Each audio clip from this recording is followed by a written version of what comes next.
बात उस समय की है, पांडवों का वनवास चल रहा था। किसी वन में द्रौपदी और पांचों पांडव जा रहे थे। अचानक द्रौपदी को जाम्बू फल दिखा और उसने वह तोड़ लिया। लेकिन जैसे ही खाने को हुई तो श्री कृष्ण प्रकट हुए और कहा, ये द्रौपदी, ये तुमने क्या किया? ये तो अनर्थ हो गया। इस पर द्रौपदी ने पूछा, हे माधव, मैंने एक फल ही तो तोड़ा है, इसमें कौन सा अनर्थ हो गया है? तब श्री कृष्ण ने कहा कि यह जाम्बू फल साल भर में एक बार लगता है और यह फल ऋषि अमृत का था, जो इस समय तपस्या में लीन है। जैसे ही तपस्या खत्म होगी वह इस फल का सेवन करते, लेकिन इस वृक्ष पर उस फल का ना होना मतलब पांडवों को श्राप, और शायद तुम्हें भी श्राप दे दें, तो यह अनर्थ ही हुआ ना। तो द्रौपदी ने कहा, हे माधव, अब इसका कुछ उपाय तो बताइए। पांडवों ने भी हाथ जोड़े और बताइए माधव, अब क्या किया जाए? तो श्री कृष्ण ने कहा कि यह तो तभी संभव है जब यह फल दोबारा वृक्ष पर लग जाए। तो सभी अचंभित होकर कृष्ण की तरफ देखने लगे।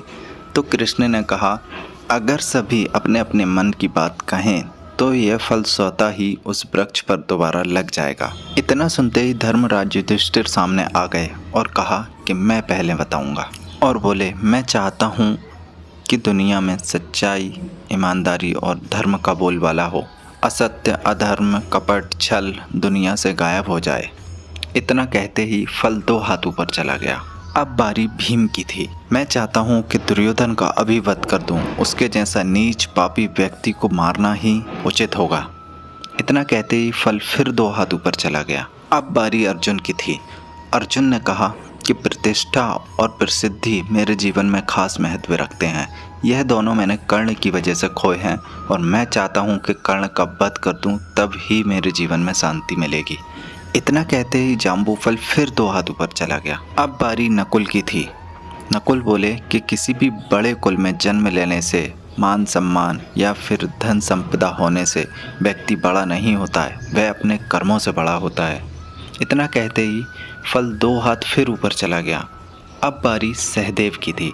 सहदेव ने कहा कि सत्य मेरी माता है और बुद्धि मेरे पिता। इतना कहते ही जाम्बू फल फिर 2 हाथ ऊपर चला गया। अब बारी थी द्रौपदी की, जो यज्ञ से जन्मी थी, याज्ञसेनी जिसका नाम था, और उसके मन में शंकाएं चल रही थी। बहुत कुछ कहने को बहुत कुछ था, लेकिन क्या कहे क्या ना कहे कुछ उसे समझ नहीं आ रहा था। पर बोलना तो था, क्योंकि जाम्बू फल को वृक्ष पर लगाना था, और अगर नहीं लगे तो श्राप को भोगना था।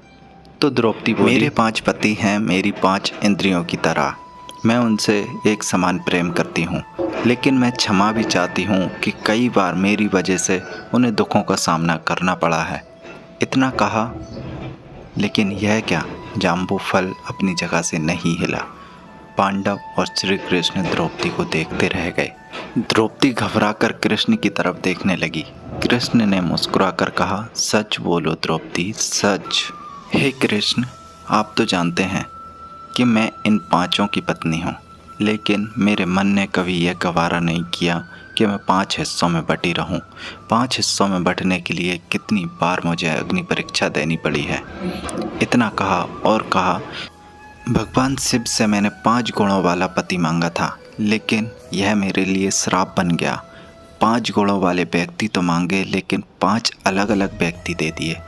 मुझे पता है कि मुझे स्वयंवर में कर्ण को चुनना था, क्योंकि वह अकेला एक व्यक्ति था जिसमें 5 गुण संपन्न थे।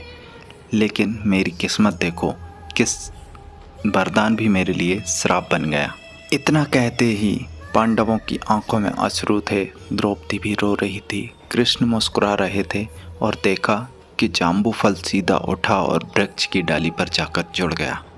आज के लिए इतना ही, फिर मिलते हैं किसी नई कहानी के साथ। अगर आपको वीडियो अच्छी लगी हो तो चैनल को सब्सक्राइब जरूर करें। धन्यवाद।